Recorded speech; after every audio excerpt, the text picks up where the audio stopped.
আল্লাহ রাব্বুল আলামিন আল কোরআনে বহু কসম করেছেন, আর এটা প্রত্যেক বুদ্ধিমান শ্রোতাই বুঝে ফেলবেন। আল্লাহ পাক যখন যে বিষয়ের কসম পড়েন নিঃসন্দেহে সেটা সবচেয়ে গুরুত্বপূর্ণ বিষয় হবে, তাই নয় কি? আল্লাহ পাক এখানে সময়ের কসম করছেন, মানে সময়টা আমাদের জীবনে খুবই ইম্পর্ট্যান্ট একটা জিনিস। সত্যি কথা বলতে আমাদের লাইফের সবচেয়ে ইম্পর্ট্যান্ট জিনিস হচ্ছে কি? টাইম বা সময়। আমরা যখন মায়ের গর্ভে ছিলাম এবং আমাদের বয়স ছিল 4 মাস 10 দিন, তখন আল্লাহর পক্ষ থেকে একজন ফেরেশতা এসেছিলেন, এসে মায়ের গর্ভে রূহটাকে ফুঁকে দিয়েছেন এবং 4টা বিষয় লিখে দিয়েছেন। 1 নম্বর, এই গর্ভের সন্তানের হায়াত কতটুকু হবে। 2 নম্বর, তার রিজিক কি কি হবে। 3 নম্বর, সে সৌভাগ্যবান হবে না দুর্ভাগ্যবান হবে। 4 নম্বর, সে দুনিয়াতে কি কি আমল করবে। এই 4টা বিষয় লিখে দেওয়া হয়েছে। এর মধ্যে সবচেয়ে ইম্পর্টেন্ট বিষয় হচ্ছে হায়াত সময়, সে কতদিন বাঁচবে। হায়াতের মধ্যে বরকত হয়, কিন্তু আল্লাহ পাকের নির্ধারিত হায়াত কিন্তু বাড়েও না কমেও না। আল্লাহ পাক যে সময় নির্ধারণ করেছেন এই সময়টুকুই আমাদের দুনিয়ার হায়াত। আল্লাহ পাক নির্ধারণ করে বলেছেন, লিয়াবলুয়াকুম আইয়ুকুম আহসানু আমালা। এই হায়াত মওত সৃষ্টি করার বিষয়টা হচ্ছে আল্লাহ পাক দেখতে চান দুনিয়াতে তোমাদের মধ্যে কাজে কে শ্রেষ্ঠ, কাজে কে উত্তম, আহসানকে, কাজের সেরাকে। আল্লাহ পাক দেখতে চান না আমলের মধ্যে এভারেজকে, গতানুগতিককে। আল্লাহ পাক দেখতে চান আমলের শ্রেষ্ঠকে। কাবীর মানে বড়, আকবর মানে সবচেয়ে বড়, সগীর মানে ছোট, আসগর মানে আরো অনেক ছোট, হাসান মানে হচ্ছে ভালো উত্তম, আহসান মানে সবচেয়ে ভালো, বেস্ট ওয়ান। আল্লাহ পাক দেখতে চান লিয়াবলুয়াকুম আইয়ুকুম আহসানু আমালা। তোমাদের মধ্যে দুনিয়াতে আমলে আহসানকে আল্লাহ পাক এভারেজ মুসলিম দেখতে চান না, এক্সেপশনাল মুসলিম দেখতে চান। আমি কি বোঝাতে পারছি? এই জন্য আল্লাহ পাক হায়াত ও মওত সৃষ্টি করেছেন এবং দুনিয়ার জীবনটা আমাদেরকে উপহার দিয়েছেন। আরেকটা উদ্দেশ্য হচ্ছে আল্লাহ পাক দেখতে চান এই কারাগারের জীবনে আমাদের শ্রেষ্ঠকে এবং কে আল্লাহ পাকের বিধানগুলো মেনে চলে, এবং কারা কারা আল্লাহ পাকের জমিনের মধ্যে তার খেলাফতের দায়িত্ব পালন করে। আমরা কিন্তু আল্লাহর খলিফা। আমরা কি? আল্লাহর খলিফা। আমাদের পিতাকে আল্লাহ পাক সৃষ্টি করেছিলেন পৃথিবীতে আল্লাহর খলিফা হিসাবে। আল্লাহর খলিফার কাজ কি? শুধু ইবাদত করাই খলিফার কাজ নয়। আল্লাহর খলিফার কাজ হচ্ছে আল্লাহ পাকের জমিনের মধ্যে ন্যায় বিচার প্রতিষ্ঠা করা, আল্লাহর বিধান প্রতিষ্ঠা করা। এটা আল্লাহর খলিফার কাজ। যদি পৃথিবীতে আমরা আল্লাহ পাকের বিধান প্রতিষ্ঠা না করে শয়তানের বিধান প্রতিষ্ঠা করি, তাহলে আমরা আল্লাহর খলিফা থাকবো না, শয়তানের খলিফা হয়ে যাব। আমি কি বুঝতে পারছি? আল্লাহ পাক দুনিয়ার এই কারাগারের জীবনটাতে আমাদেরকে নির্ধারিত সময় দিয়েছেন, ওয়াল আসরি, সময়ের কসম।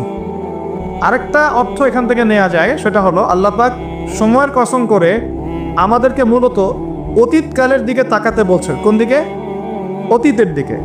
কোরআন খুললে আপনি দেখবেন, আমার সামনে যে কিতাব আছে আল্লাহ পাকের কিতাব আল কোরআনুল কারীম, এই কোরআনুল কারীমকে আপনি 3টা ভাগে ভাগ করতে পারবেন। একটা অংশে গিয়ে দেখবেন এখানে আছে হুকুম আহকাম, কি করা যাবে কি করা যাবে না, কি করতে হবে কি করতে হবে না। দ্বিতীয় অংশে গিয়ে আপনি পাবেন আল্লাহ রাব্বুল আলামিনের তাওহীদ, রিসালাত, আখিরাত, এই বিষয়টা পাবেন। আল্লাহ এক, মুহাম্মদ সাল্লাল্লাহু আলাইহি ওয়াসাল্লাম শেষ নবী, এবং আখিরাত, এর পরের জীবন, এর ধাপগুলো, হিসেব নিকেশ, জান্নাত জাহান্নাম, এগুলো পাবেন। আরেকটা অংশে গিয়ে আপনি পাবেন ইতিহাস। কি পাবেন? ইতিহাস, পূর্ববর্তী নবীগণের ইতিকথা পাবেন। একদম আদম আলাইহিস সালাম থেকে শুরু করে শেষ নবী মুহাম্মদ সাল্লাল্লাহু আলাইহি ওয়াসাল্লাম পর্যন্ত পুরো হিস্ট্রি আপনি কোরআনে পাবেন ইনশাআল্লাহ। আল্লাহ পাক বলে আসরি বলে আমাদেরকে একটু পিছনের দিকে তাকাতে বলছেন, একটা জিনিস লক্ষ্য করতে বলছেন। সেই জিনিসটা কি? সেই জিনিসটা হচ্ছে আল্লাহ পাক লক্ষ্য করতে বলছেন যে আদম আলাইহিস সালাম থেকে শুরু করে শেষ নবী পর্যন্ত, বলেন মুহাম্মদ রাসূলুল্লাহ সাল্লাল্লাহু আলাইহি ওয়াসাল্লাম পর্যন্ত আল্লাহ পাকের একটা কমন সুন্নত দেখা যাচ্ছে। কমন সুন্নত, সাধারণ সুন্নত। কি সুন্নত? প্রত্যেক যুগে যুগেই যারা আল্লাহ পাকের বিধান মেনেছে, তার নবীর আনুগত্য করেছে, আল্লাহ পাক সেই মুমিন মুসলিম বান্দাদেরকে দুনিয়াতেও নাজাত দিয়েছেন, পরকালেও জান্নাত দিয়েছেন। ঠিক আছে কথা? আচ্ছা, আরেকটা সুন্নত হচ্ছে প্রত্যেক যুগে যুগে আদম থেকে নিয়ে শুরু করে মুহাম্মদ সাল্লাল্লাহু আলাইহি ওয়াসাল্লাম পর্যন্ত প্রত্যেক যুগে যুগেই যে বা যারাই আল্লাহর কথা শোনে নাই, আল্লাহর বিধান মানে নাই, তার নবীর আনুগত্য করে নাই, আল্লাহ পাক দুনিয়াতেও ধ্বংস করেছেন, আখিরাতেও ধ্বংস করেছেন। এই সুন্নতটা ইতিহাসে একদম কমন। আমি এক্সাম্পল দিয়ে বোঝাচ্ছি।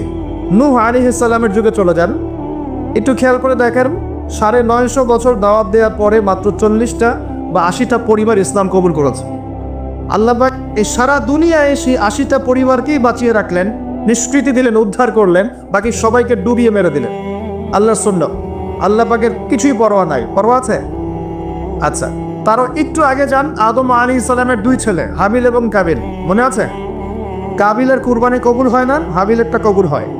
তো এখানে হিংসা, এখানে কি হিংসা, পরশ্রী কাতরতা। তারটা কেন কবুল হয়, আমারটা কেন হয় না? এই হিংসার বশবর্তী হয়ে এক পর্যায়ে কাবিল হাবিলকে হত্যাই করে ফেলল, এবং সেই হত্যাকাণ্ডের সাক্ষী ছিল একটা পাখি, তার নাম কি? কাক। কাক, হ্যাঁ। বিষয়টা হচ্ছে যে কাক সাক্ষী যে আদম আলাইহিস সালাম এর 2 সন্তান, এক সন্তানকে হত্যা করার পর আরেক সন্তান মাথায় হাত দিয়ে বসে আছে, কিভাবে তার ভাইকে দাফন করবে এই জ্ঞান তার কাছে নাই। আল্লাহ পাক কাককে পাঠালেন, সে মাটি খুঁড়ে দেখালো কিভাবে দাফন করতে হয়। তার মানে শিক্ষা আমাদের চারপাশেই আছে। শিক্ষা গ্রহণ করার জন্য সবসময় টেক্সট বুকের প্রয়োজন হয় না। শিক্ষা গ্রহণ করার জন্য সবসময় টেক্সট বুকের প্রয়োজন হয় না, এই ডারউইনের মতবাদের প্রয়োজন হয় না।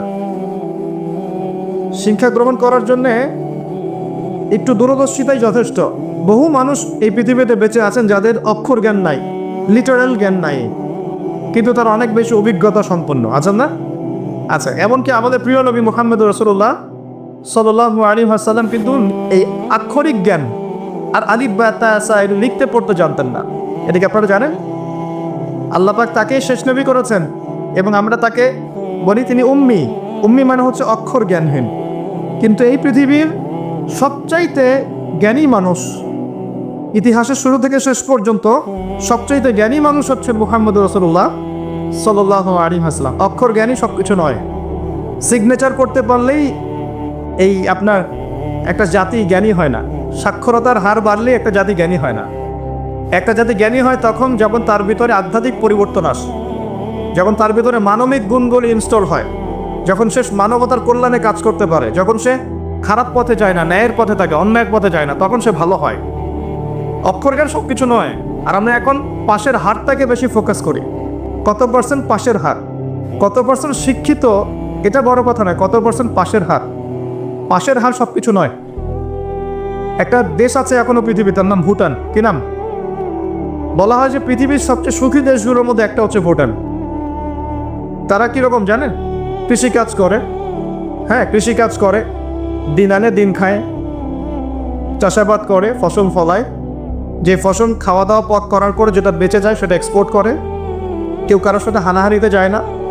হ্যাঁ, ছোট ছোট ছোট পরিবার বিভক্ত, গোত্রীয়, সেখানে গোত্রীয় বিভাগ আছে, কিছু পলিটিশিয়ানরাও আছেন, কিন্তু কারোর সাথে কোনো হানাহানি কাটাকাটি এইসব নেই তারা। পৃথিবীর সবচেয়ে সুখী দেশগুলোর তালিকায় ভুটানকে বলা হয় একটা দেশ। যে শিক্ষা নিলেন কাবিল কার কাছ থেকে? কাকের কাছ থেকে। এখানে একটা হাদিস মনে পড়ে যায়, শেয়ার করি। নবী সাল্লাল্লাহু আলাইহি ওয়াসাল্লাম বলেছেন, এই পৃথিবীতে প্রথম হত্যাকাণ্ড সংগঠিত করেছিল কাবিল।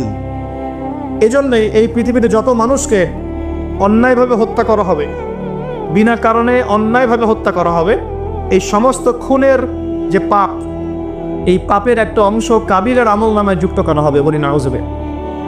সপ্তাহে জারিয়া যেমন আছে, আরেকটা টার্ম আছে, সেটা হলো গোনাহে জারিয়া। এটা কি? একটা মাদক দ্রব্যের বার ফুলেছেন, আপনি মারা যাওয়ার পরেও যদি মানুষ মাদক খেতে থাকে, কবরে শুয়ে শুয়ে গোনা পাবেন ইনশাআল্লাহ। একটা গান গেয়েছেন যেখানে আজে বাজে মিউজিক আছে, বা আজে বাজে শিরকি কথা আছে, কুফরি কথা আছে, মানুষকে আপনার আল্লাহ থেকে দূরে সরাচ্ছে। যত মানুষ সেই গান গাবে এবং শুনবে, আপনার মৃত্যুর পরেও কবরে শুয়ে শুয়ে সেই গোনা পাবেন ইনশাআল্লাহ। একজন মানুষ সিনেমা হল করেছে এবং সেখানে নগ্ন ছবি প্রদর্শন করা হয়। আর এখনকার বেশিরভাগ সিনেমাতেই নগ্ন ছবি দেখানো হয়, কারণ এখন অনলাইনে ঢুকলেই মনে হয় এই জগৎ সমান সমান যৌনতা, মানে এই পৃথিবীটাই মানে যৌনতা, সবখানেই যৌনতা।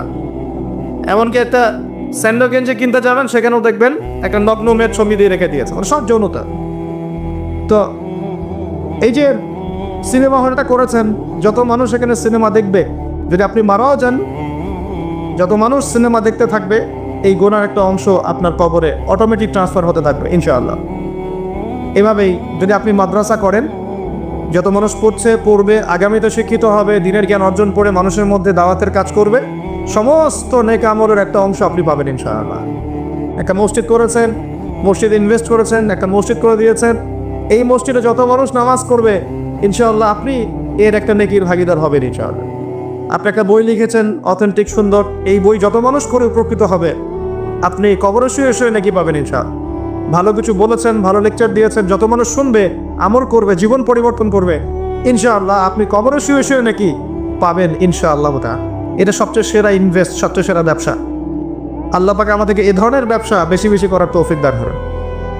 এখানে একটা প্রশ্ন আসবে যে হাবিলকে কেন কাবিল হত্যা করলো? উত্তর হচ্ছে হিংসা। উত্তরটা কি?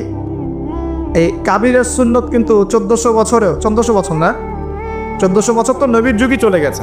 আসলে এই লক্ষ লক্ষ বছরের পরেও কাবিলের এই সুন্নত কিন্তু শেষ হয়ে যায় নাই, এখনো কিন্তু হাবিল কাবিলের সুন্নত সমাজে আছে।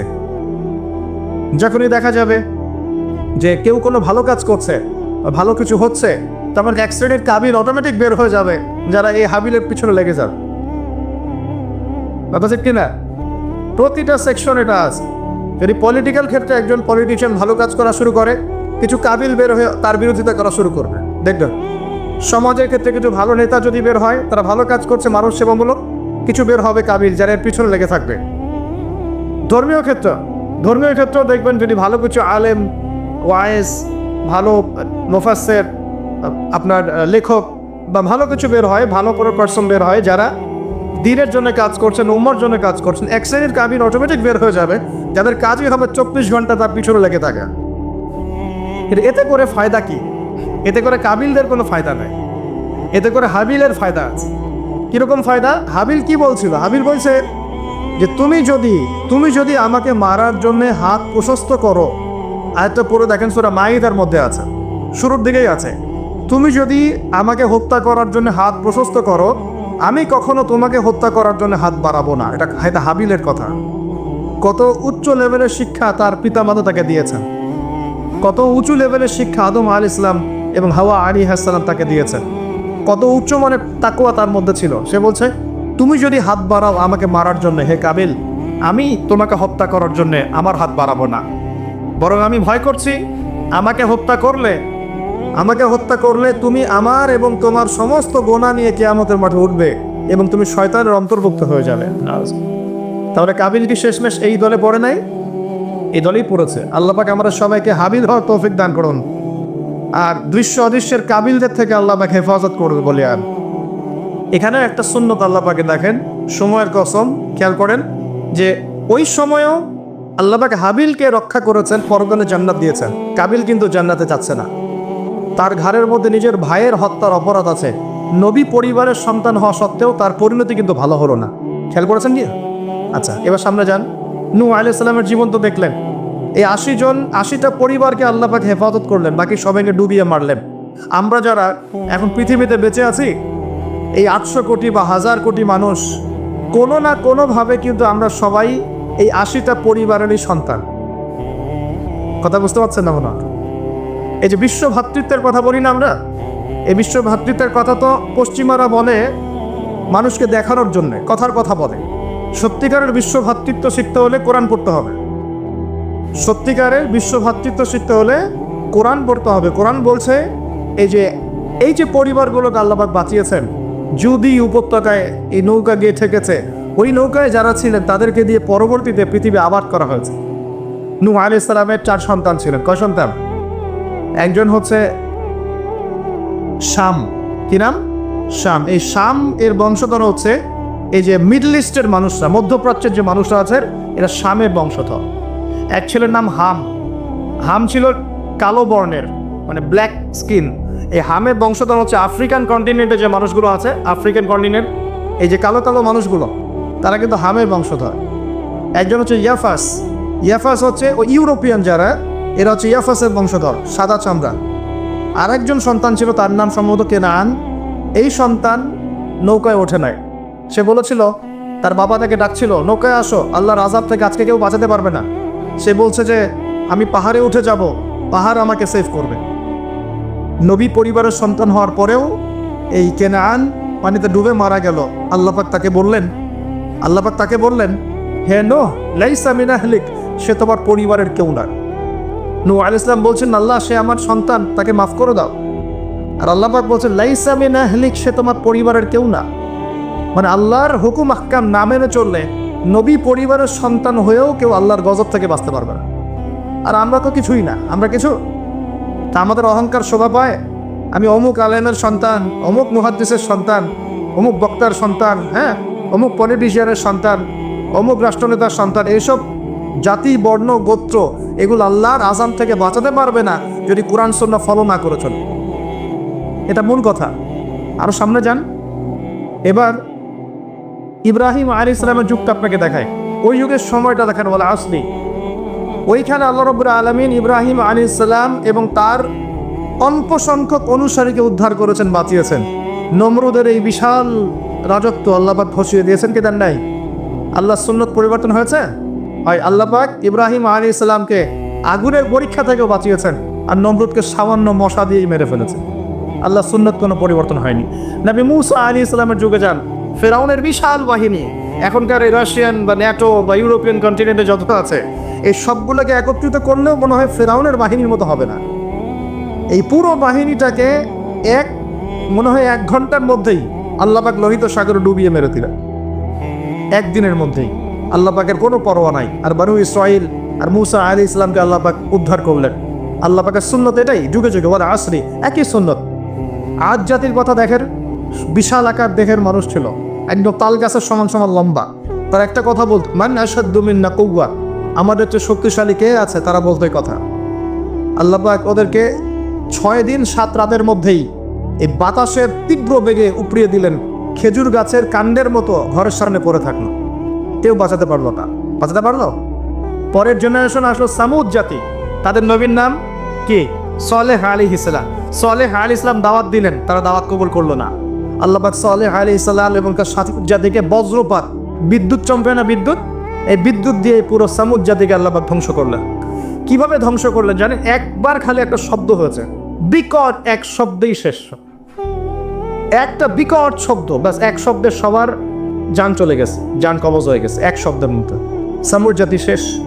একটা জাতির নাম ছিল মাদিয়ান, কওমে মাদিয়ান। এই জাতির নবী ছিলেন শুআয়ব আলাইহিস সালাম।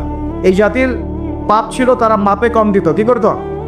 আজকে যারা ব্যবসা করে মাপে কম দেন, সতর্ক হয়ে যাবেন।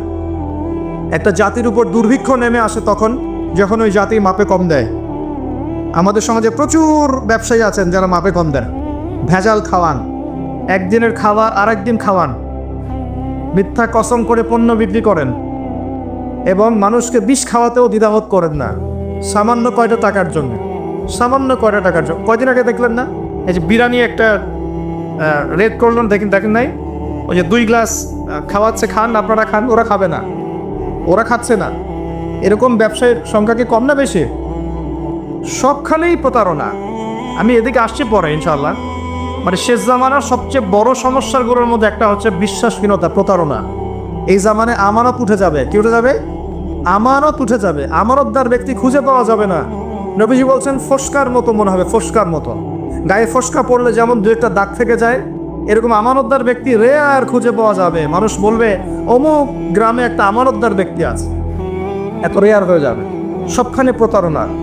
ঢাকার মতো শহরে যারা না থাকে, মানুষের চোখে মুখে গেলে অবিশ্বাস, খালি অবিশ্বাস, কেউ কাউকে বিশ্বাস করতে পারে না। কেউ যদি একটা ভিক্ষুক যদি এসে গ্লাসের মধ্যে নক করে বলে যে আমাকে 2টা টাকা দেন, আমি ভাত খাইনি 3 দিন, বিশ্বাস করতে কষ্ট হয় যে সত্যি সত্যি নিচ্ছে না মিথ্যা নিচ্ছে। এত অবিশ্বাস এখন। তারপরে ভিক্ষারও সিস্টেম, বলে যে আমাকে একটা কম্বল কিনে দেন, আর বড় বড় ফিগার চাচ্ছে, বড় ফিগার।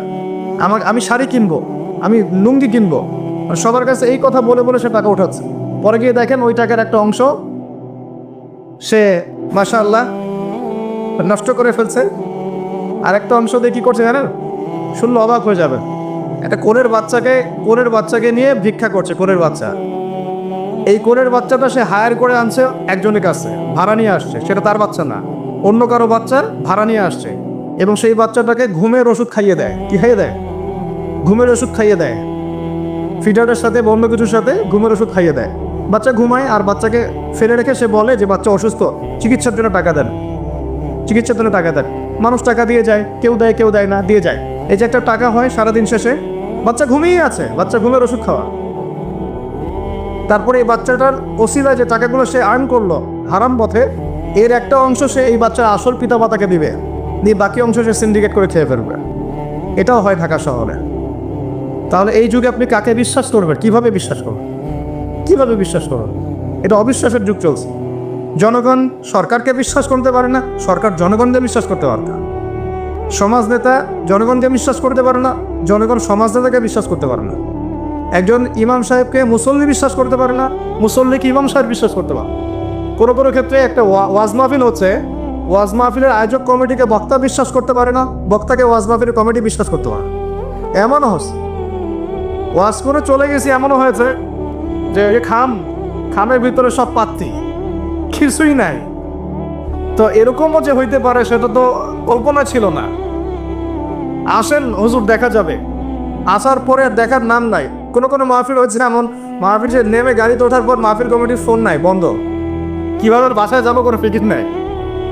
তো প্রত্যেকটা ক্ষেত্রে প্রতারণা, প্রতিটা সেক্টরে, উপর থেকে নিচ সব জায়গায় প্রতারণা। এই যুগে আপনি আমার একটা মেয়েকে ভালোবাসতে যাচ্ছেন, ভাবছেন যে সে আপনার বিশ্বাস রক্ষা করবে, এখানেও প্রতারণা। দাঁড়ান আমি কন্টেন্ট হারিয়ে ফেলবো। ছেলেকে বাবা বিশ্বাস করতে পারছে না, বাবাকে ছেলে বিশ্বাস করতে পারছে না। দেখেন, সন্তানের জন্যে সম্পত্তির জন্যে ছেলে বাবাকে হত্যাও করেছে এই যুগে ঘটনা। সম্পত্তির জন্যে ছেলে মাকে হত্যা করেছে। আমি উত্তরবঙ্গের একটা ঘটনা জানি, মাকে জবাই করে দিয়েছে সন্তান সম্পত্তির জন্য। স্বামী স্ত্রীকে বিশ্বাস করতে পারে না, স্ত্রীকে স্বামী বিশ্বাস করতে পারে না। হ্যাঁ, তো এই জামানার সবচেয়ে বড় সমস্যা হচ্ছে এই জামানা থেকে বিশ্বাস উঠে গেছে, কেউ কাউকে বিশ্বাস করতে পারে না। খেয়াল করে দেখবেন, ইভেন বাজারে যাচ্ছেন, বাজারে গেলে কেনাকাটা করছেন, একটা অবিশ্বাস সমাজ ছোট মুখে, না জানি ও আমাকে ঠকায় দেয় কিনা। কেউ যদি ভালো মতো এসে এক কাপ চাও অফার করে, ভাই আসুন চা খাই এক কাপ, বিশ্বাস করতে কষ্ট হবে, না জানি চা এসে যাবে কি খাওয়ায় দেয়। সব ক্ষেত্রেই, প্রতিটা ক্ষেত্রেই একই অবস্থা। তো দেখেন, ওই সমাজে ওই মাদিয়ান কওমের মধ্যে এই অবিশ্বাস ছিল, প্রতারণা ছিল, আর মানুষকে তারা মাপে কম দিয়ে ঠকাতো।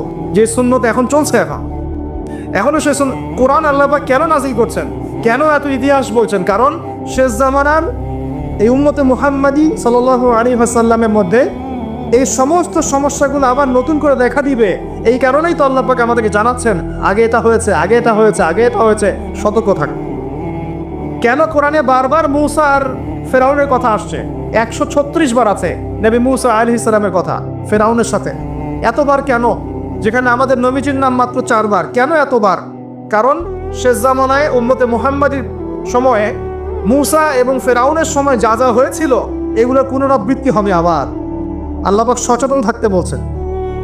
এ যুগেও কি নতুন করে ফেরাউনরা বের হয়ে আসে নাই? ফেরাউন এবং তার দলবল বানু ইসরাঈলের উপরে যা করেছিল, এখন ইহুদিরা সেই মুসলিমদের উপর তাই করছে না? একই জিনিস ঘুরে ফিরে আসছে। এই কারণে আল্লাহ পাক আমাদেরকে সতর্ক থাকতে বলছেন, বারবার কোরআনে এগুলো রিপিট করছেন। ইতিহাস কেন ব্যাখ্যা করছেন আল্লাহ পাক? বলে আসরি, সময়ের কসম, সময়কে মূল্যায়ন করেন। সময়ের পিছনের দিকে তাকিয়ে দেখেন, কত সময় চলে আসছে। এই কমে মাদিয়ান মাপে কম দিত। আমরা যারা ব্যবসা করি, আল্লাহর ওয়াস্তে মাপে কম দিবেন না।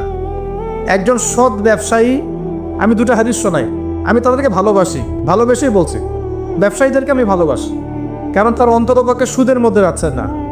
এখন ব্যবসা করে আপনি যদি হালাল ধরে রাখতে না পারেন, তাহলে ব্যবসাটা বৃথা হচ্ছে। আল্লাহ পাক বলছেন ওয়াহাল্লাল্লাহুল বাই'a ওয়া হাররামা রিবা, আল্লাহ পাক ব্যবসাকে হালাল করেছেন, সুদকে হারাম করেছেন। আপনি সুদ খাচ্ছেন না, ব্যবসা করছেন, আলহামদুলিল্লাহ। কিন্তু যদি আপনি মাপে কম দেন, মিথ্যা কসম করে পণ্য বিক্রি করেন, সিন্ডিকেট করেন, মাল ইচ্ছা করে মজুত করে পরে দাম বাড়িয়ে দেন, এই যে 2 নাম্বারই যদি করেন, আমানতের খেয়ানত করেন, তাহলে আপনাদের এই পাপের কারণে পুরো জাতির উপর দুর্ভিক্ষ নেমে আসবে। এটা হাদিস। আর যদি আপনি সৎ ব্যবসায়ী হতে পারেন, নবী সাল্লাল্লাহু আলাইহি ওয়াসাল্লাম বলেছেন, নবীদের সাথে, শহীদদের সাথে আপনার হাসর হবে ইনশাআল্লাহ। একজন সৎ ব্যবসায়ী নবীগণ, শহীদগণের সাথে ইনশাআল্লাহ তাআলা কিয়ামতের মাঠে হাসর করবে ইনশাআল্লাহ তাআলা। আমরা কি এটা চাই না? আর এক শ্রেণী মানুষকে আমি ভালোবাসি, তারা হচ্ছেন পলিটিশিয়ান। কেন ভালোবাসি? কারণ তারা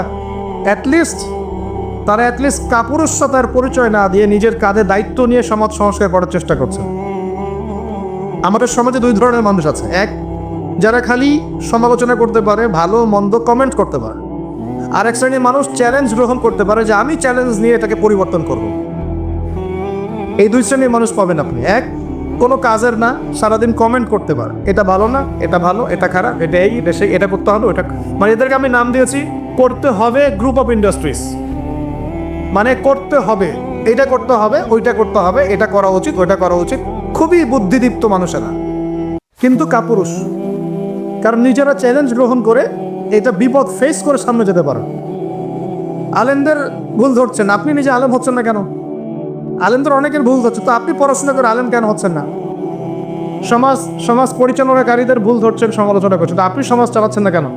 রিস্ক নিচ্ছেন না কেন? দাঁড়ান, আসেন এখানে। আপনি পলিটিশিয়ানদের সমালোচনা করছেন, তাহলে আপনি পলিটিশিয়ান কেন হচ্ছেন না? আপনি ইকোনমিক সেকশনের মানুষদের সমালোচনা করছেন, আপনি কেন দায়িত্ব নিচ্ছেন না? কেন যোগ্যতা অর্জন করে, ঝুঁকি নিয়ে, চ্যালেঞ্জ গ্রহণ করে সমাজ পরিবর্তন করার রিস্ক নিচ্ছেন না কেন?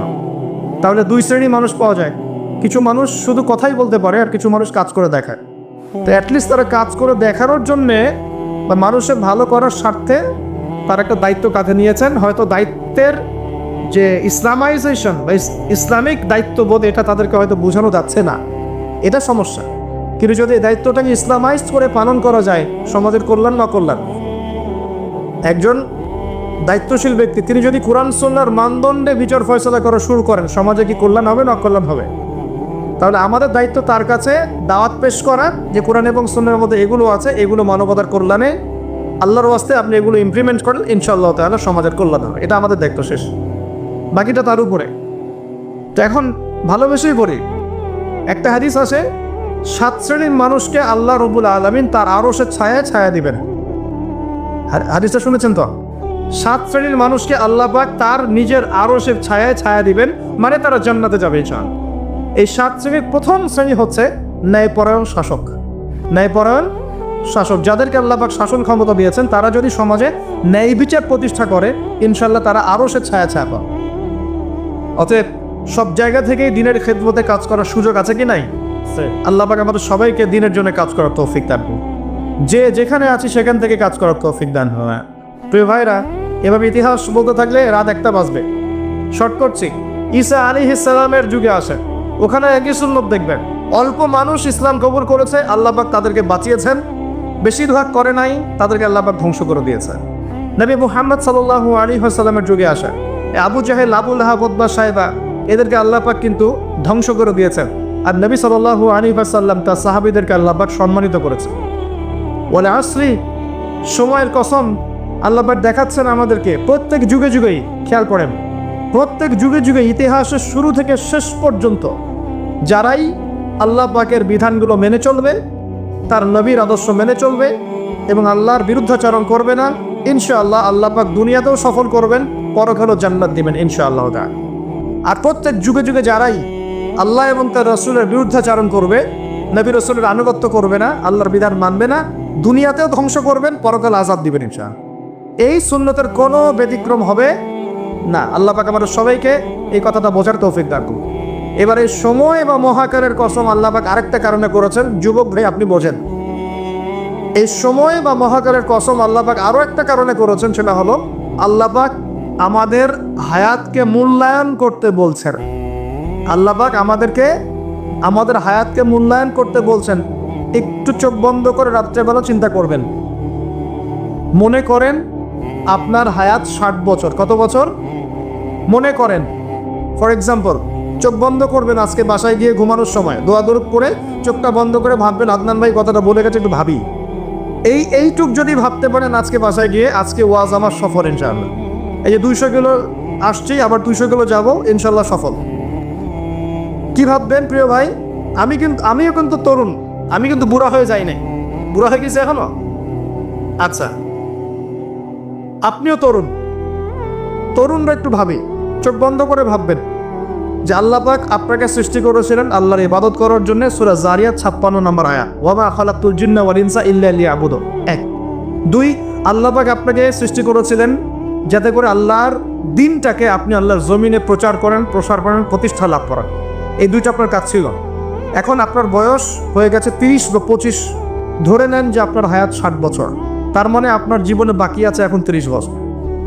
এই যে 30 বছর আপনি নষ্ট করেছেন বা চলে গেছে, চোখ বন্ধ করে চিন্তা করবেন এই 30 বছরে কত ওয়াক্ত নামাজ পড়েছেন, কতদিন রোজা রেখেছেন, এই 30 বছরে 30টা আয়াত আপনি পড়েছেন কি না, এই 30 বছরে 30টা সূরা আপনি শিখেছেন কি না, 30 বছরে আপনি 30টা ইসলামিক বই পড়েছেন কি না, আপনি নবীর 30টা হাদিস পড়েছেন কি না, 30 দিন জামাতের সাথে নামাজ পড়েছেন কি না, 30 দিন দিনের দাওয়াত দিয়েছেন কি না, 30টা দিন দান সদকা করেছেন কি না। আমি খুব বেসিক কথা বলছি, আমি বলিনি আপনি 30 দিন 30টা যুদ্ধ করেছেন কিনা, এই কথা বলিনি। আমি আপনি বেসিক কথা বলছি, একদম বেসিক প্রাইমারি কথা। আপনি 30 দিন নামাজ পড়েছেন কিনা, 30টা রোজা ঠিক মতো রাখছেন কিনা, আপনি কি 30 বার মেয়েকে দেখে চোখ নামাতে পেরেছেন কিনা, আপনি কি 30টা সূরা শিখেছেন কিনা, 30 বার আপনি কি রাসূলের জীবনী পড়েছেন কিনা, তার হাদিস পড়েছেন কিনা, আপনি কি নবী সাল্লাল্লাহু আলাইহি ওয়াসাল্লামের স্ত্রীদের নাম জানেন কিনা, তার জীবনী জানেন কিনা, আকীদা কি জিনিস আপনি জানেন কিনা, 30টা মাসলা মাসাইল আপনি বোঝেন কিনা। আপনি চিন্তা করবেন আসলে, এই একটা চিন্তা আপনার জীবনটাকে বদলে ফেলবে ইনশাআল্লাহ। এই একটা চিন্তাই যথেষ্ট আপনার জীবনকে বদলে ফেলার জন্য। এই চিন্তাটা আরেকভাবে করবেন, এটা ভাবার পরে আপনি চোখটা খুলবেন, চোখটা খুলে সাদা কাগজ নিয়ে বসবেন, উঠে বসবেন, বসে আপনি লিখবেন। কি লিখবেন? আপনি লিখবেন এই 30 বছরে আপনি কতগুলো গুনাহ করেছেন, আপনার মনে পড়ে কি কি। হয়তোবা, আমি দোয়া করি যেন এমনটা না হয়, তবে হয়তোবা আপনি খুঁজে পাবেন এই 30 বছরে আপনি বেনামাজি ছিলেন, হয়তোবা। দাঁড়ান, 2, আপনি হয়তো দেখবেন আপনি অনেক দিন রমজানের রোজা রাখেন নাই, আপনি দেখবেন হয়তো আপনি দান সদকা তো করেন নাই, রিকশাওয়ালাকে থাপ্পড় দিয়েছেন। আপনি হয়তো দেখবেন যে হলে সিট বুকিংয়ের জন্য হকি স্টিক নিয়ে মারামারি করেছেন। আপনি হয়তো দেখবেন যে 30 বছরে 30টা মেয়ের সাথে সম্পর্ক করা শেষ। আপনি হয়তো দেখবেন যে আপনি অলরেডি পতিতালয়ে ভিজিট করে চলে আসছেন। আপনি 30 দিন, এই 30 বছরে 30 বার কমপক্ষে এই মাদকের আসরে বসেছিলেন, এবং 30 বছরের বহু সময় আপনি অনলাইনে নষ্ট করেছেন, পর্নোগ্রাফি দেখে নষ্ট করেছেন, গোপনে পাপ করেছেন, হ্যাঁ, আরও অনেক কিছুই করেছেন। আপনি হয়তো এটা খুঁজে পাবেন। মিথ্যা বলেছেন, প্রতারণা করেছেন, মাপে কম দিয়েছেন, অন্যের উপর অত্যাচার করেছেন। আপনি আপনার যৌবনকে কাজে লাগিয়ে, এই শক্তিটাকে কাজে লাগিয়ে আপনি ইসলামের বিরুদ্ধাচরণও করেছেন, হয়তো এটাও পাবেন। এই একটা চিন্তা যদি করতে পারেন, এখন আপনার সামনে এখন রাস্তা দুটা। আপনার বাকি বয়স আছে এখন 30 বছর, বলে আসলে সময়ের কসম, আপনার সময়, আপনার জীবনের সময়টাকে মূল্যায়ন করতে হবে। সময়ের কসম, হয় যদি আমার 30 বছর বাকি থাকে, এখন এই বাকি যে আছে কি না আমিও জানি না, কেউ জানে? অনিশ্চিত পরীক্ষার হল, কেউ জানে না খাতা কখন কেড়ে নেওয়া হবে। আর এটা কারাগারের জীবন, মানে কারাগারে বসে কেউ নিজের মন গড়া পদ্ধতিতে চলতে পারে না, যেরকম রুটিন সেরকম চলতে হয়। কারাগারের জীবনে বসেই আপনি সুদ খাচ্ছেন, কারাগারে বসেই ঘুষ খাচ্ছেন, কারাগারে বসেই জেনা করছেন, কারাগারে বসেই বেনামাজি থাকছেন, কারাগারে বসেই হোয়াটসঅ্যাপে মেসেঞ্জারে মেয়েদের সাথে প্রেম করছেন, কারাগারে বসে। কারাগারের জীবন, কারাগারের জীবন যদি বাকি থাকে আর 20-30 বছর, আপনার সামনে এখন রাস্তা 3টা। 1, আপনি কি গতানুগতিক যেভাবে চলেছেন সেভাবেই শেষ করবেন জীবনটা? যদি শেষ করে দেন, তাহলে পৃথিবীর ইতিহাস থেকে আপনার নাম একদিন মুছে যাবে, আপনি একাই কবরে শুয়ে থাকবেন, আপনার আত্মা ইল্লিনে না গিয়ে সিজ্জিনে চলে যাবে, পৃথিবীর কোনো মানুষ আপনাকে মনে রাখবে না, আপনি একাই আযাব ভোগ করতে থাকবেন, কেউ আপনাকে বাঁচাতে আসবে না। শেষ। এবং এই আযাব একবার শুরু হলে কোনোদিনও শেষ হবে না, কোনোদিনও না, কবরেও, হাসরেও, বারজাখেও এবং আপনার জাহান্নামে। এটা একটা অপশন। 2 নম্বর অপশন, আপনি নিজেকে সংশোধন করলেন, সংশোধন করে গতানুগতিক মুসলিম হলেন। গতানুগতিক মুসলিম কেমন? হ্যাঁ, তওবা করেছি, এখন আমি মাশাআল্লাহ 5 ওয়াক্ত নামাজ টুকটাক পড়ার চেষ্টা করি, আমি মিথ্যা কথা বলি না, আমি হালাল খাওয়ার চেষ্টা করি, হ্যাঁ, আমি পার্ট টাইম কিছু দাওয়াতি কাজ করি, এবং আমি আমার পরিবার নিয়ে সুখে শান্তিতে বসবাস করার চেষ্টা করছি। আমি কোনো ঝুঁকির মধ্যে যাই না, ঝুঁকিতে যাই না, মানে আমি সৎ কাজেও আদেশ করি কিন্তু ঝুঁকিতে যাই না, মানে কোনো কিছু, এমন কোনো কিছু করি না যাতে আমার উপর কোনো বিপদ আসবে, এটাতে আমি যাই না। এটা গতানুগতিক মুসলিম চলছে। আর একটা হচ্ছে সমাজ পরিবর্তনকারী মুসলিম। এরা কেমন? এরা নিজেরা তো জ্ঞান অর্জন করেই এবং জ্ঞান অনুযায়ী আমলও করে, তারা সৎ কাজে আদেশও করে, একই সাথে অসৎ কাজে নিষেধও করে, সত্যটাকে নির্ভীকতার সাথে, সাহসিকতার সাথে, হিকমার সাথে সবার সামনে উপস্থাপন করে, আল্লাহর কাছে দোয়া করে এবং সমাজটাকে পরিবর্তন করে ফেলার চেষ্টা করে। এরা হচ্ছে আহসান, সবচেয়ে উত্তম শ্রেণী। কিভাবে বললাম উত্তম শ্রেণী? নবীজি বলছে তোমাদের সামনে একটা জামানা আসবে, এটাও শেষ জামানা হাদিস। তোমাদের সামনে একটা জামানা আসবে, জামানা সবরিন, কঠিন সবরের জামানা। ঈমান ধরে রাখা হাতে জ্বলন্ত আগুন ধরে রাখার মতো হবে। ওই সময় যদি তোমরা কেউ আমার সুন্নতের উপর অটল থাকতে পারো, আমার মৃত সুন্নতকে আবার জীবিত করতে পারো, তাহলে 50 জন শহীদ সাহাবীর নেকি পাবে ইনশাআল্লাহ। এরা সমাজ পরিবর্তনকারী মানুষ। আর ইতিহাসে যারা সমাজ পরিবর্তনকারী মানুষ, তাদের জীবনের পরতে পরতে বিপদ আপদ বলা মুসিবত আসবেই। আমার ছোট্ট গবেষণায় 4টা ক্ষেত্র থেকে আসতে পারে যখন আপনি হকের উপর থাকবেন। 1 নাম্বার, প্রথম বাধা চলে আসবে পরিবার থেকে। কোত্থেকে? পরিবার। আপনি গতানুগতিক মুসলিম হলে আপনি সব জায়গায় পার পেয়ে যাবেন, কিন্তু যদি একটু কঠোরতা প্রয়োগ করেন যে আমি একদম কোরআন সুন্নাহর 100% ফলো করতে চাই, আমি এমন না যে নামাজও পড়ি শুধু খাবো, এমন হব না। আমি নামাজও পড়বো, শুধু খাবো না। আমি রোজাও রাখবো, আমি জাকাতও দিব, আমি হজ উমরাও করবো, আল্লাহর বিধানের প্রতি শ্রদ্ধাশীলও থাকবো, চেষ্টা করবো ইসলামটা প্রসার করার প্রতিষ্ঠার চেষ্টা করবে। তখন আপনার প্রথম বাধা আসবে পরিবার থেকে। দাড়ি রাখছো কেন? দাড়ি রাখলে তোমাকে এরকম লাগে। হ্যাঁ, তুমি ট্রাক্টরের উপরে কাপড় কেন পরলে তোমাকে অমন লাগে? আগে তো গিটার বাজাইতা, আগে তো গান গাইতা, আগে মেয়ে নিয়ে থাকতা, ভালো ছিল। এখন কেন সারাদিন বই নিয়ে পড়ে থাকো, ইসলামিক বই নিয়ে পড়ে থাকো, নামাজ নিয়ে পড়ে থাকো? হ্যাঁ, কি পরিবর্তন হলো! বাবা মার টেনশন, এখন পিতামাতার টেনশন। কেউ এরকম অ্যাডভার্টাইজ বানিয়ে টিভিতে দেখাচ্ছে, বলা দেখেন নাই? আগে ছেলে ভালো ছিল, হঠাৎ করে কি পরিবর্তন হয়ে গেল। হ্যাঁ, সুবহানাল্লাহ। আল্লাহর পথে ফিরে আসা মানুষের ক্রাইটেরিয়াগুলো মেনশন করে বলছে, এগুলো দেখা গেলে যোগাযোগ করবেন স্থানীয় কর্তৃপক্ষের সাথে, ওই ছেলের মধ্যে সমস্যা আছে। আস্তাগফিরুল্লাহ, আস্তাগফিরুল্লাহ। একজন ব্যক্তি গিটার বাজাতো, গান গাইতো, মাদকের সাথে ছিল, মেয়ে নিয়ে ফুর্তি করতো, সেখান থেকে এসেছে নামাজ পড়ছে, এই জন্য কি সে জঙ্গি হয়ে যাবে? এখন সে মাশাআল্লাহ কোরআন তেলাওয়াত করছে, কোরআন বোঝার চেষ্টা করছে, আলেম ওলামার কাছে গিয়ে পরামর্শ করছে, হাদিস পড়ছে, এই জন্য কি সে জঙ্গি হয়ে গেছে? পশ্চিমারা যা গিলায় আমরা তাই গিলি। পশ্চিমারা যা গিলায় আমরা তাই গিলবো কেন? ওদের কাছে কিসের জ্ঞান আছে? পশ্চিমাদের কাছে কোরআনের জ্ঞান আছে, হাদিসের জ্ঞান আছে। ও সিলেক্ট করে দিবে যে কোনটা জিহাদ আর কোনটা জঙ্গিবাদ? আশ্চর্য একটা ব্যাপার। কোরআন এবং সুন্নাহর চর্চা যদি মুসলিমরা করে, তাহলে কি তারা সন্ত্রাসী হয়ে যাবে? ওরা তো চাইবেই যেন আমরা এই কাজগুলো না করি। ওরা তো চাইবেই যাতে আমরা কোরআন সুন্নাহর চর্চা না করি। ওরা যা বলে সেই ভাষায় আমরা কথা বলা শুরু করেছে। ওরা বলছে, একটু পরে আমি বোঝাচ্ছি আপনাদেরকে, ওরা বলেছে যে জ্ঞান সেটাই, ভালো করে বোঝেন, জ্ঞান সেটাই যেটা পরীক্ষা নিরীক্ষা, যুক্তি বিজ্ঞান, দর্শন দিয়ে লাভ করা যায়। আর আমরা বলছি আল্লাহর ওহী হচ্ছে চূড়ান্ত জ্ঞান। আল্লাহর ওহী কি? চূড়ান্ত জ্ঞান। এই যে জ্ঞানতাত্ত্বিক পার্থক্য, ওরা যা দেখে না তাতে বিশ্বাস করে না, এই কারণে তারা জিনে বিশ্বাস করে না, আত্মায় বিশ্বাস করে না, আল্লাহ বিশ্বাস করে না, ফেরেশতায় বিশ্বাস করে না, পরে আগের আসমানে কিতাবে বিশ্বাস করে না, নবী রাসূলে বিশ্বাস করে না, কবরের আযাব, জান্নাত জাহান্নাম, মিজান, পরিসীমা, কোনো কিছু বিশ্বাস করে না। কেন করে না? ওদের এপিস্টেমোলজি হচ্ছে, জ্ঞানতাত্ত্বিক দর্শন হচ্ছে যা দেখি না বিশ্বাস করি না। আর ওই দর্শনটা আমরা কাট পেস্ট করে নিয়ে আমাদের ছোট ছোট বাচ্চাদেরকে এখন গিলাচ্ছে এগুলো। এখন ওই দর্শন কেন ফলো করবো আমরা? আমাদের দর্শন হচ্ছে চূড়ান্ত জ্ঞান কার পক্ষ থেকে আসে? আল্লাহর পক্ষ থেকে আসে। আল্লাহ যা সত্য বলেছে তাই সত্য, আল্লাহ যা মিথ্যা বলেছেন তাই মিথ্যা। আল্লাহর ওহী চূড়ান্ত সত্য মিথ্যা মানদণ্ড, মানুষের যুক্তি বিজ্ঞান দর্শন নয়। এই জায়গায় তো পার্থক্য, সে করেই তো পার্থক্য। এই জ্ঞানতাত্ত্বিক সংজ্ঞায় পার্থক্য বলেই তো আপনাকে ডারউইনের মতবাদ পড়াচ্ছে, কারণ সে তো বিশ্বাসই করে না যে মানুষকে আল্লাহ সৃষ্টি করেছে। আর আমরা বিশ্বাস করি আদম আলাইহিস সালামকে সৃষ্টি করেছেন কে? অতএব এই মতবাদের আমাদের কোনো প্রয়োজন নাই, কারণ আমরা তো জানি কোরআনে আল্লাহ পাক এটা বলেছেন। যে জানে না, যার কাছে কোরআন নাই, যার কাছে হাদিস নাই, তার ওই মতবাদের প্রয়োজন আছে, আমার তো নাই। তো ওরা যা বলে আমরা তাই গেলার চেষ্টা করি।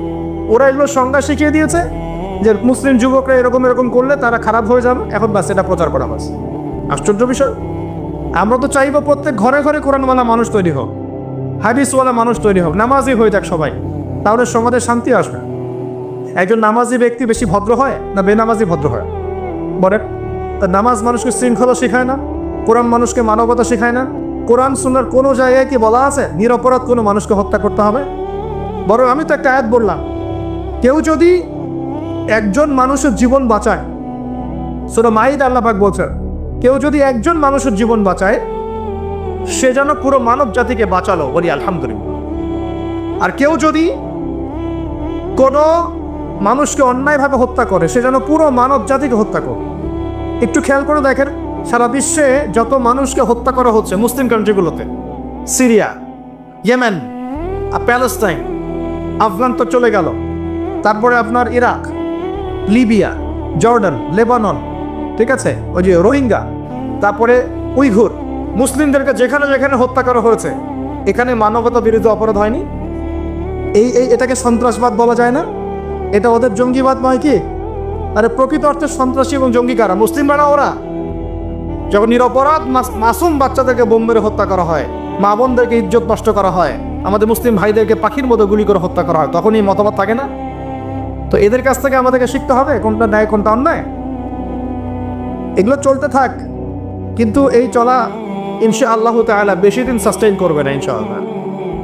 কারণ আমরা শেষ জামানার ছাত্র, আমরা জানি যে এই জুলুম ইনশাআল্লাহ তাআলা এই বিশ্বের বেশি দিন থাকবে না ইনশাআল্লাহ।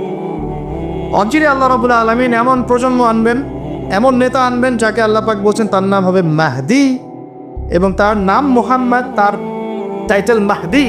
বাবার নাম আব্দুল্লাহ, মায়ের নাম আমিনা। মুহাম্মদ সাল্লাল্লাহু আলাইহি ইসলামের বংশধর থেকে একজন।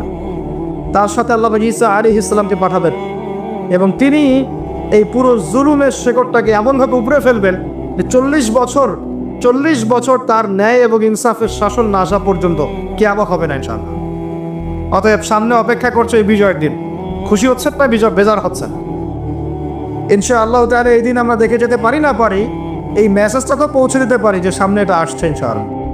মনে রাখবেন, প্রকৃত অর্থে শুধু আল্লাহই তার বান্দাদেরকে ভালোবাসেন, বাকিরা মানুষের অবস্থানকে ভালোবাসে, মানুষের ব্যক্তি সত্তাকে নয়, আপনার আত্মাকে নয়, আপনার অবস্থানকে।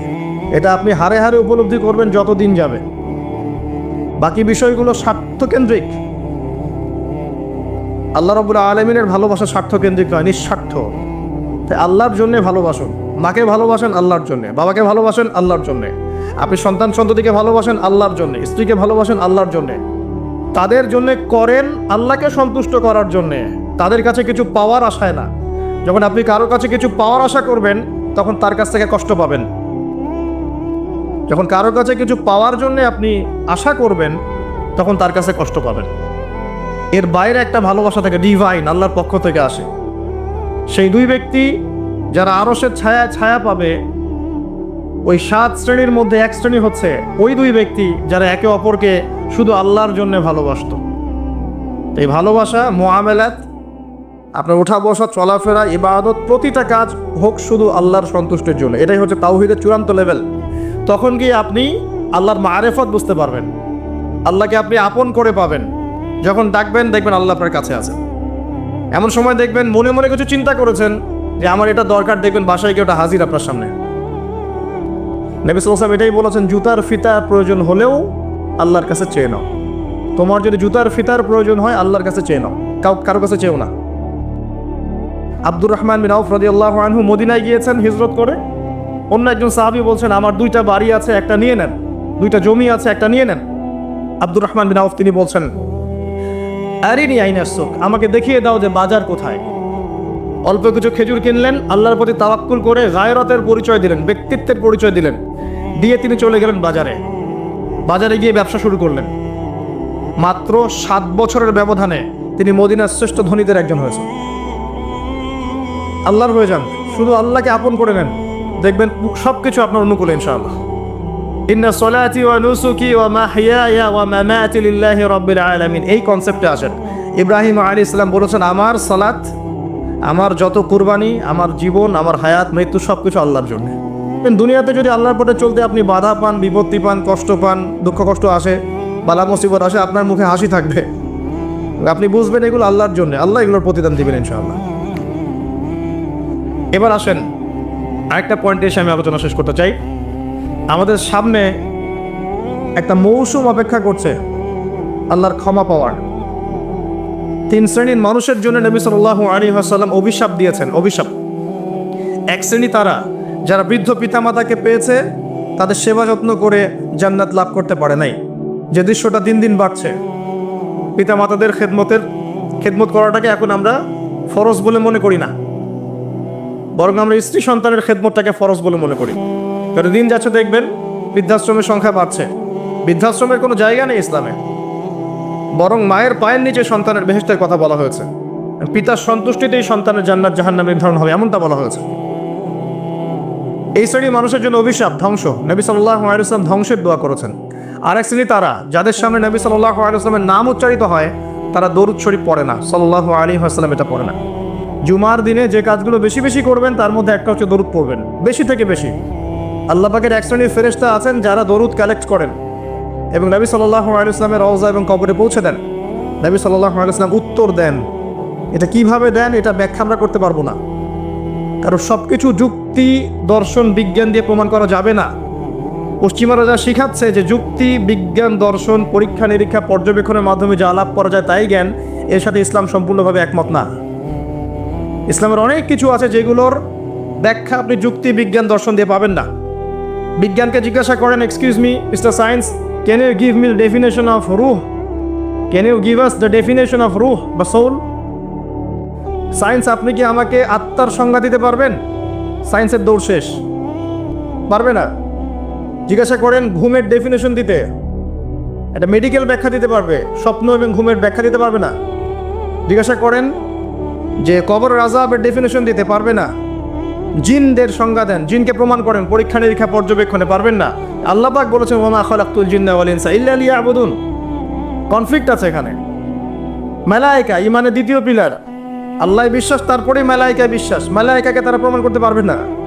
আপনি সায়েন্স এটা ল্যাবে বসে প্রমাণ করতে পারবেন না যে এই জায়গাটা ফেরেশতারা ঘিরে রেখেছেন।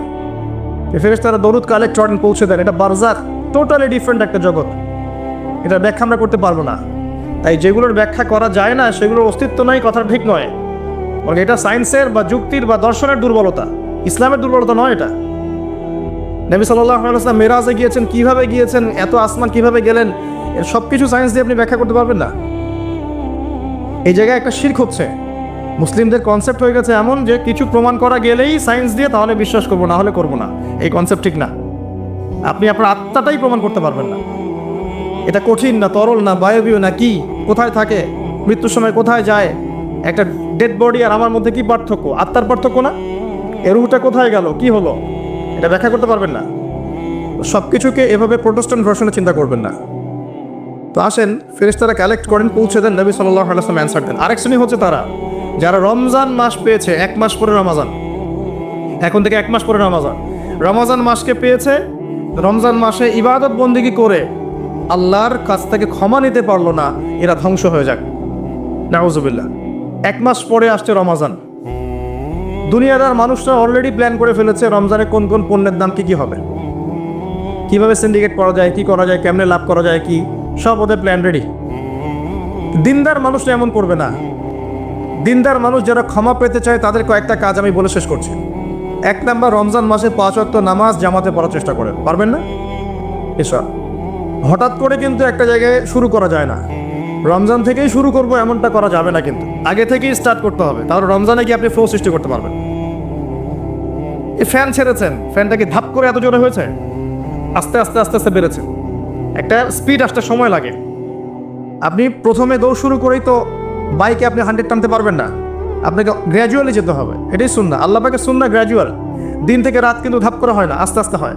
রাত থেকে দিন আস্তে আস্তে হয়। আপনি এখান থেকে শুরু করেন, শাবান মাস থেকে। শাবান মাসে মাঝে মাঝে কিছু রোজা রাখেন, কয়েকটা সম শাবান মাসে রাখেন। নবী সাল্লাল্লাহু আলাইহি ওয়াসাল্লাম শাবানে বেশি বেশি রোজা রাখতেন। আল্লাহ পাক আমাদেরকে তৌফিক দান করুন, যাতে রমজানে গিয়ে আমাদের কষ্টটা কম হয়। 5 ওয়াক্ত নামাজ জামাতে পড়ার চেষ্টা করেন। সেহরিতে এমনভাবে খাবেন না যে মনে হয় এটা আপনার জীবনের শেষ খাওয়া, এভাবে খাবেন না। সেহরিতে কম খান, যত বেশি খাবেন তত বেশি আপনি অলস হয়ে যাবেন।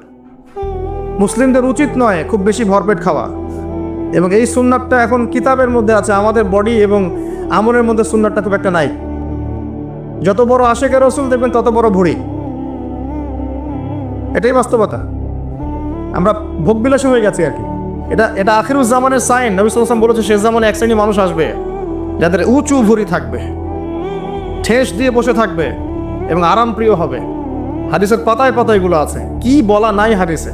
ঈসা ইবনে মারইয়াম যখন আসবেন সিরিয়ার দামেস্কের সাদা মসজিদের মিনারের উপরে, তখন তার মাথা দিয়ে টপ টপ করে পানির ফোঁটা পড়বে, এটাও হাদিসে বলা আছে। মাসিহুদ দাজ্জালকে তিনি কোথায় মারবেন, কোথায় হত্যা করবেন, সেটাও হাদিসে আসছে, প্যালেস্টাইনের বাবেলুদ নামক জায়গায়। কি নাই ইসলামে? সব কিছু আছে। মানতে পারি না সেটা ডিফারেন্ট বিষয়, কিন্তু স্বীকার করতে হবে যে আছে, ইনশাল্লাহ জান্নাত যাওয়া যাবে। মানতে পারি না, আমল করতে পারি না, প্রতিবন্ধকতা আছে, সেটা আল্লাহ পাক এক্সকিউজ নিবেন হয়তো বা, কিন্তু আগে স্বীকার করতে হবে, আকীদা ঠিক করতে হবে যে হ্যাঁ এখানে সলিউশন আছে। আল্লাহ পাক এতটুকু করার তৌফিক অন্তত আমাদেরকে দান করুন। ইফতারেও কম খাবেন, ইফতারে সারাদিন রোজা রেখে বেশি খাবেন না।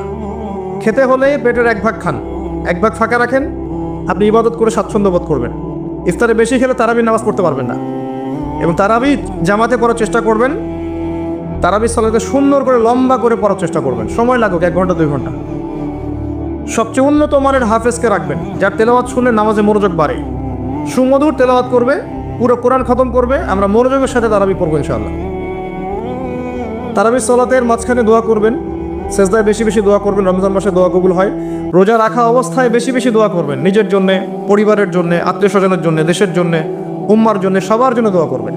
দোয়ার মধ্যে সাম্প্রদায়িক হবেন না, স্বার্থপর হবেন না, সবার জন্য দোয়া করতে শেখেন। আল্লাহ পাক আপনার দোয়া বেশি বেশি কবুল করবেন ইনশাআল্লাহ। রমজান মাসে জাকাতগুলো দিয়ে দিবেন। জাকাত হচ্ছে ইসলামিক ইকোনমিক্সের বেস, জাকাতটাই বেস। শুধুমাত্র একটা কাজ যদি করতে পারতাম আমরা, এটা যাদের ক্ষমতা আছে তারা যদি কখনো মূল্যায়ন করে হয়তোবা উপকার হবে। এই দায়িত্ব আমাদের না, আমাদের দায়িত্ব শুধু প্রচার করা। শুধু যদি জাকাতটা কালেক্ট করা যেত একটা সিস্টেমেটিক ওয়েতে, বাংলাদেশে এমনও মানুষ আছে যার একজনের জাকাতের টাকা দিয়ে 100টা পরিবার চলবে, এবং এটা প্রতি বছর আসবে, 1 বছর না, প্রতি বছর নিসাব পরিমাণ সম্পদ হলেই জাকাত আসবে। দেখবেন একটা হিউজ ক্যাপিটাল আমাদের তৈরি হতো।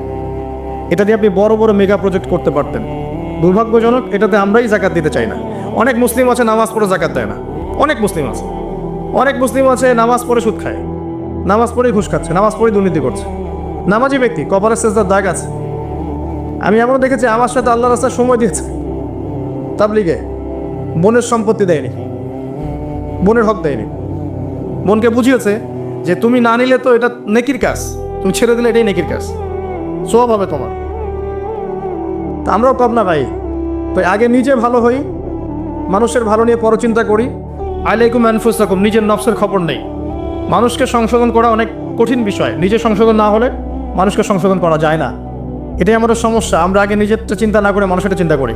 আল্লাহ পাক আমাদেরকে বোঝার তৌফিক দান করুন, বক্তা শ্রোতা সবাইকে আমল করার তৌফিক দান করুন। রমজান মাসে আরও কিছু কাজ করুন, বেশি বেশি ইফতার করাবেন, বেশি থেকে বেশি মানুষকে ইফতার করাবেন, পারা যাবে ইনশাআল্লাহ। একজন রোজাদারকে ইফতার করালে ওই ব্যক্তি রোজার নেকি আপনি পাচ্ছেন, এবং আপনার নেকি থেকে কাটা হবে না, বরং আপনাকে এক্সট্রা বোনাস দেওয়া হবে। প্রত্যেকদিন মসজিদে আসর থেকে মাগরিব পর্যন্ত দার্সে হাদিসের ব্যবস্থা করেন।